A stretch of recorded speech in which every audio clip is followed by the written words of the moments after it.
नमस्कार, स्वागत है आपका। कोरोना वैक्सीन को लेकर इस वक्त पर हम एक आ रहे बेहद इंपॉर्टेंट डेवलपमेंट पर बात करना चाह रहे हैं। ये डेवलपमेंट जो है वो आपको पता है कि जैसे जैसे कोरोना महामारी पूरी दुनिया में फैलती चली गई, इसके इलाज को लेकर भी पूरी दुनिया में इस वक्त पे लगातार चर्चा भी हो रही है, शोध भी हो रही है, अलग अलग चीज़ें सामने निकल कर भी आ रही हैं। कई वैक्सीन ऐसी हैं जो अलग अलग स्टेजेस के ट्रायल तक पहुँच चुकी हैं। कोई फर्स्ट स्टेज ऑफ ट्रायल पे है, कोई सेकंड स्टेज ऑफ ट्रायल में चल रही है, कोई फाइनल स्टेज ऑफ ट्रायल में चल रही है। और कई देशों ने तो ऐसा दावा भी किया है कि उनके पास कोविड की वैक्सीन है, जिसमें सबसे पहला और प्रबल दावा रूस की तरफ से आया था, जिसने स्पुतनिक वैक्सीन के बारे में दुनिया को बताया कि ये जो है ये पहली जो कोविड बीमारी के खिलाफ, कोविड-19 के खिलाफ ये जो है ये पहली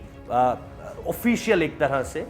दवाई है जो उनकी तरफ से बनाई गई है। लेकिन अब जो है वो एक नया खुलासा इस तरह से हो रहा है कि नाक के जरिए दी जाने वाली दवाई इस पूरे के पूरे कोरोना वायरस को मिटाने के लिए, कोविड-19 को मिटाने के लिए सबसे ज़्यादा अहम हो सकती है। और ये आपकी कोशिकाओं में जाकर जिस तरह से वायरस को ख़त्म करने की कोशिश करेगी वो सबसे ज़्यादा रैपिड भी होगी। इसको लेकर के लगातार अब अलाबामा से एक रिपोर्ट सामने निकल कर आई है, यूके से एक रिपोर्ट सामने निकल कर आ रही है, जो रिसर्चर्स अलग अलग दुनिया के अलग अलग हिस्सों में, क्योंकि इस वक्त पे दुनिया के 300 देश, आंकड़ा देखिए, दुनिया के 300 देश इस वैक्सीन को बनाने का काम कर रहे हैं और अलग अलग तरह के दावे सामने निकल कर आ रहे हैं। लेकिन एक दावा जो बहुत मजबूती के साथ इस वक्त पे पूरी दुनिया में चल रहा है वो ये है कि नाक के जरिए अगर कोविड-19 की दवाई बॉडी में इंजेक्ट की जाती है या बॉडी के थ्रू, बॉडी में जाती है नॉस्ट्रल्स के थ्रू, तो वो बहुत ज़्यादा प्रभावशाली होगी। इसको लेकर के दुनिया के डॉक्टर्स क्या कह रहे हैं वो आप लोगों को जान लेना चाहिए, क्योंकि ये निश्चित तौर पर एक बहुत इंपॉर्टेंट डेवलपमेंट है।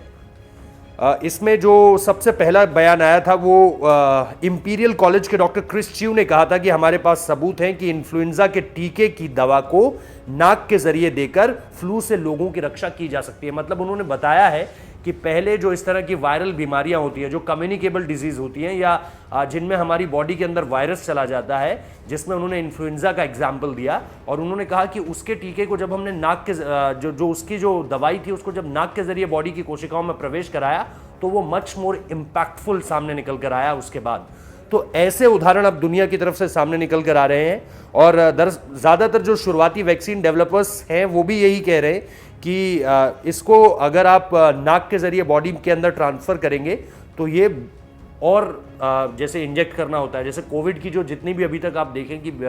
जो वैक्सीन्स बन रही हैं उसे इंजेक्ट किया जा रहा है, क्योंकि आमतौर पर दुनिया में यही माना जाता है कि इंजेक्शन के थ्रू जो वैक्सीन दी जाती है बॉडी में वो सबसे तेज़ फैलती है, लेकिन और वो सबसे रैपिड भी काम करती है। लेकिन अब ये एक नई रिपोर्ट आई है जिसमें ये बताया जा रहा है, और ये सिर्फ एक देश की रिपोर्ट नहीं है, ये दुनिया के अलग अलग देश कह रहे हैं इस वक्त पे कि जो भी वैक्सीन बनेगी कोविड की, अगर वो थ्रू नॉस्ट्रल्स जाती है बॉडी में तो बहुत ज़्यादा इम्पैक्टफुल होगी। फिलहाल इस वीडियो में इतना ही। अगर अच्छा लगा हो तो लाइक कीजिए, कमेंट कीजिए, शेयर कीजिए और हमारे चैनल को सब्सक्राइब करना मत भूलिए। बहुत बहुत शुक्रिया।